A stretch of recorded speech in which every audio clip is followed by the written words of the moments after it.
Now remember, peace at all costs is very, very desirable after 3 days of missiles, destructive weapons flying between these two formidably armed countries in West Asia. The question now is, could things potentially get much worse? Now let's not just spin castles in the air. Let's talk about what war studies professionals who look at this region very closely have to say by way of a simulation of how things could step by step get much worse. Now, we've covered wars, we've covered escalations, but what we're seeing unfold between Iran and Israel, and we hope it ends, isn't just another episode in the Middle Eastern volatility. It's a slow-motion sprint to the unthinkable. And here's how it could happen. I must warn you, this is only a simulation. We do not wish this. It's very unlikely that it will happen, but step by terrifying step, here is at least one scenario of how this could roll out. Step one, let's begin.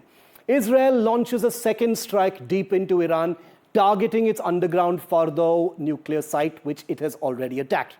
This is no longer preemptive, it's strategic decapitation. Step two, Iran retaliates with a direct ballistic missile barrage on its capital, Tel Aviv, breaking decades of restraint and drawing first blood in Israeli cities beyond what it has already done. Step three, the Hezbollah, which has been quiet so far, opens a northern front from Lebanon, launching thousands of rockets into Israel. Israel faces once again a multi-front war not seen since 1973. Step number four, Israeli fighter aircraft retaliate with deadly precision in Lebanon, in Syria, striking IRGC bases in Damascus and Aleppo in Syria. Iran bleeds, Syria burns. Step five, the US Navy joins in. Tomahawk cruise missiles from the Arabian Sea knock out Iranian radar sites guarding the very, very important Strait of Hormuz. Step six, Iran hits back hard. US bases in Iraq and the UAE come under coordinated drone and missile attack attempts. American soldiers are potentially harmed. The red line is crossed, and that's where America steps in. Step seven, Saudi and Emirati missile defenses go hot. Regional militaries mobilize.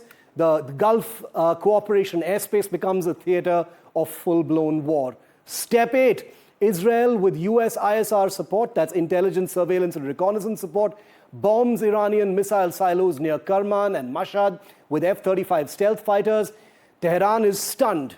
Step nine, China deploys warships to the Strait of Hormuz to protect Iran, citing maritime security as well. It warns against any oil blockade because that would destroy China's economy. Energy routes are now front lines. Step 10, Russia warns NATO to stay out of it. It moves strategic assets into Syria. The proxy war is now global. The superpowers have stepped in. But that's just half of what could happen. The next chain, things get even worse. Step 11, Iran launches a swarm of Shahid drones on Israeli airfields, blinding its air operations temporarily. Step 12, Israel tries to end it. It launches a decapitation strike aimed at Iran's top leadership. Tehran sees this as an existential act. Step 13, Iran declares total war and formally closes the Strait of Hormuz. 1/3 of the world's oil stops moving. Just imagine that. Step 14, the United States launches a full-scale air campaign from its aircraft carriers and from the Diego Garcia Island group in the Indian Ocean. The skies over Iran light up with fire. Step 15, Israel issues chilling language around the Samson option.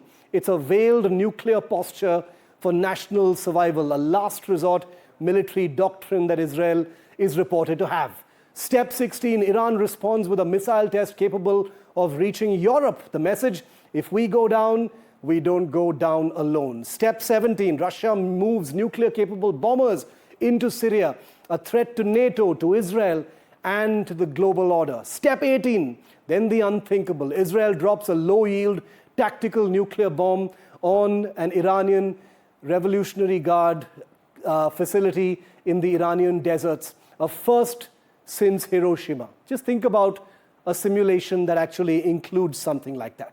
Step 19, Iran responds not with a missile, but with a dirty bomb smuggled in by a proxy and detonated in an Israeli city. Contamination, chaos, carnage.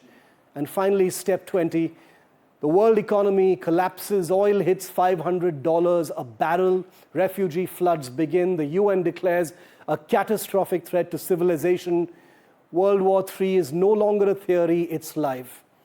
Now, this is not meant to be alarmism in case you think I'm pushing things. This is a simulation based on capability, what we've seen happen and be threatened in the past, official and formal doctrine, and pattern. And one more thing, intent.